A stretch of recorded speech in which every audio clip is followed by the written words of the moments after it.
Well, it's awesome to be here again, and thanks to Alana, thanks to everybody who did anything to make this event happen again. Acknowledgements to our hosts and to this building. And my presentation is coming off a lot of what Walter and Artwell were just talking about. Recent social democratic commentary on the eurozone crisis has retrieved this grammar of imperial rule and imperial hierarchy. People are talking about the periphery of Europe, Greece. People are talking about the core of Europe, here. Here's Ulrich Beck.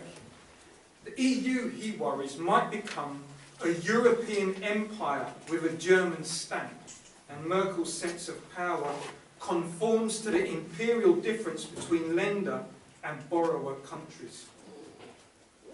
Someone like Jürgen Habermas, they take this imagery and they say that at stake in this colonization of Europe is the democratic franchise which was fought over by Europeans against Europeans during the Second World War and in the immediate aftermath. And that the social democratic compact between labour, civil society and the state is that thing which allowed the defeat of fascism and nationalism with a new European promise of democracy and freedom which was incipient in the Enlightenment project. So Habermas, in light of the present eurozone crisis, talks about this originating what he calls biotope of Europe in World War II.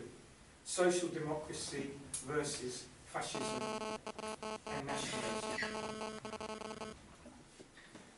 Resurgences in racism, xenophobia, attacks on not ideological state but real existing multiculturalism in Europe are seen by all these commentators to be a late addition, something which you can just add on, nothing to do with that originating biotope, which is a European thing, European business dealing with European business. Now, of course, all this speaks to a colonial amnesia which is integral to the European project and consistently reintroduced and re-articulated consistently. You can't talk about a European project without talking about colonial amnesia. And one of the most important parts of this amnesia is that this World War II fight over fascism was also at the same time and more deeply a world fight over imperial rule and colonialism. So I'm going to reshift this biotope to something else. And just for the purposes of that, I'm going to go back to Martinique, part of the European Empire, colony of France during World War II, and a dude called Aimé Césaire and all his friends. And of course, Aimé Césaire wasn't looking at a fascist European biotype, indigenous to Europe.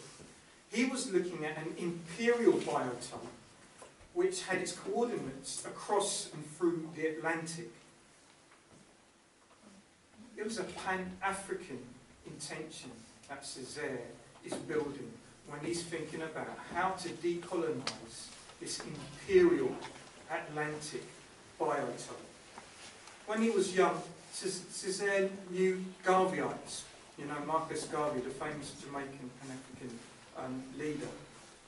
Cesaire read about the Harlem Renaissance, so you can immediately see that this Pan-Africanism isn't actually stuck or contained within linguistic zones, right? It expands across.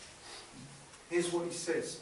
I tell myself, Bordeaux, Liverpool, New York, San Francisco, not a piece of this world that doesn't bear my fingerprint and my calcaneus, you know, the hard parts of your fingers, on the backs of skyscrapers, and my filth in the glitter of gems. What is mine too? A small cell in the Jura, a man alone, imprisoned by whiteness. I only know one France, that of the Revolution, that of Toussaint Louverture. Too bad for the Gothic cathedral. So, it's important to note that in this, what Cesaire is doing is trying to re-inject a circulating humanism within this biotope, rather than a colonial segregation. So Cesaire and all his negritude friends, they don't mind picking up things from the metropole. So surrealism, with its critique of formal rationalism as something which is dehumanising, they resonate with that, right? Suzanne Cesaire, she calls surrealism the tightrope of our hope. But they break. They break with André Breton. They break with him after his second manifesto, which preaches a free play of poetic signification as a method to free the libido. Because for these negritude people, they're struggling with the dehumanising effects of enslavement. So how can you just have a free flow of poetic significations? There is something to be redeemed and retrieved and repaired here, which can't do with just free signification. Now, of course, this is the challenge of negritude back to the metropole. It's about a situatedness of liberation and struggle. It's not about just freedom and democracy, right? It's not just about consciousness, it's about black consciousness. It has a qualifier, a situating thing within it. And this, of course, is what strikes this in Sartre, makes Sartre just stop and think. Here are the black men, standing looking at us, and I hope that you, like me, will feel the shock of being seen. Sartre calls negritude a hymn to everyone, for everyone.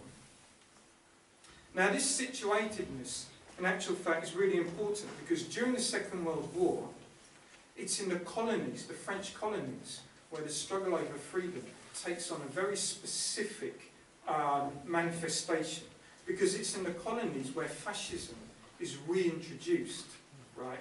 Not even so much in the metropole, but the Vichy experiment with fascism and republicanism takes place in the colonies. That's where it's fought over, because of course most of Free France is in the colonies as well. So this is the place where the struggle happens. The combination of republicanism and fascism. So Vichy, what Vichy does is it takes liberty, equality and fraternity and retrieves its recessive element, fatherhood, family and labour. And in the colonies, what this does is it replaces this assimilationist civilizing rhetoric or veneer with the visceral racism and segregation which always sits underneath it. And it gets rid of that veneer and it brings back up to the surface that originating colonial fascist impulse. 2,000 soldiers arrive in Martinique from France. It's a racist, viscerally racist occupation. This is what confronts Cesaire and Fanon. This is what makes Fanon think that negritude is something because we have to fight. This is what makes Cesaire, after the war, determined to actually make Martinique part of a department of France rather than a colony or even to become independent. And the reason he's doing that is not because he wants to assimilate, but because he's using that adage, keep your friends close, but keep your enemies closer. Because what's revealed to him during the war is that wellspring of imperialism, colonialism, racism, which underpins the Republic. After the war, Cesaire collaborates with the famous Senegalese intellectual Alioune Diop, and who's also the founder of his famous journal, Présence Africaine. The journal has a specific mandate, which is to define African originality and to hasten its introduction into the modern world. Sartre is part of this endeavour. He helps contribute to the journal.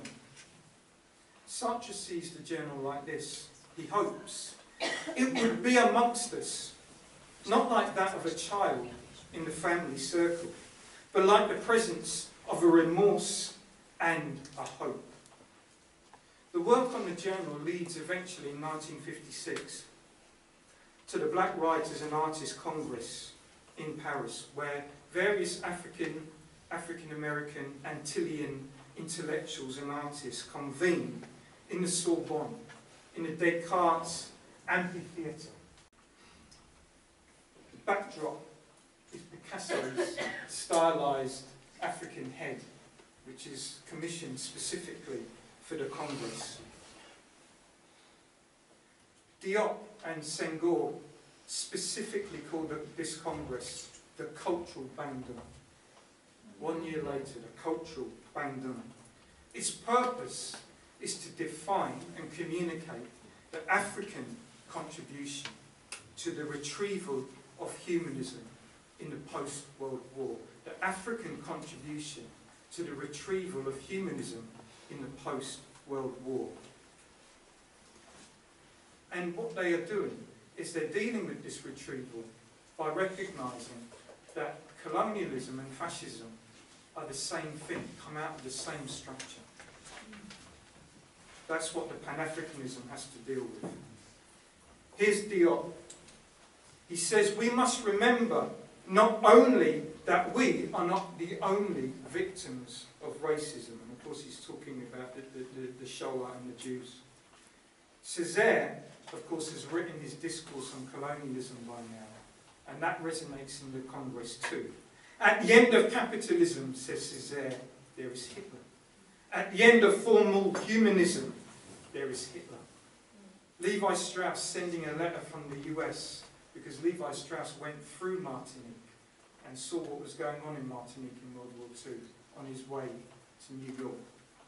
Levi Strauss says, there can be no true humanism if it excludes any part of humanity. Thus, your humanism, he says to the Congress, is democratic, not only in its purpose, but also in its method. So these are testimonies to a solidarity which is adequate to cultivate freedom and democracy out of an imperial European biotope. Adequate to cultivate freedom and democracy out of an imperial European biotope. And of course in the Congress there were all these diversities of opinions and contexts and where people are coming from, and everything is contestable, of course. So you had Cesaire talking about how colonisation is the thing, the politics of colonisation is the thing which creates unity. Second to that, you had Cheikh Diop, very famous African intellectual, Cheikh Diop, actually talking about the extant cultural unity of Africa. James Baldwin, who was there reporting on the Congress, can't understand why Cheikh Diop gets the second biggest applause in the Congress after Cesaire, which says something important which we can come back to. Richard Wright is also there, and he says that it's the African Americans who should be the vanguard because they are the most westernised. Little did he know that he was actually doing the work of the CIA at the time, because part of his funding came from a body which was actually a stooge for the CIA. Fanon was also there, and Fanon's talk about discarding art for art's sake and entering into violent struggle fell on stony ground. And of course, there were no women there. Well, there were, but there were no women speaking. And this is something which has legacies in the present too. Everything that I was just talking about, they all resonate in our discussion in the present. Here's a letter from some black women. That's what it's called. According to a tenacious legend, the black woman is just a slave of her husband and her child. But of course we know that people like Owen Diop's wife were not only seminal in the production of the journal, but also in the organisation of the Congress itself. And in fact, one of the reasons why we still know Marcus Garvey is through the work of both of his wives, one ex-wife, Amy Asherwood Garvey and Amy Jacques Garvey, who probably had the biggest, was probably at the centre of Pan-African correspondence and networks of communications after the Second World War, you would probably know every single person in the Pan-African world through Amy Jacques Garvey. So I guess what I'm saying is, away with this amnesia. It's inadequate to talk about democracy and freedom with this lens. What we're doing today is we're retrieving these other sensibilities that I was talking about. We're redeeming a humanism that's adequate to confront an inhuman present.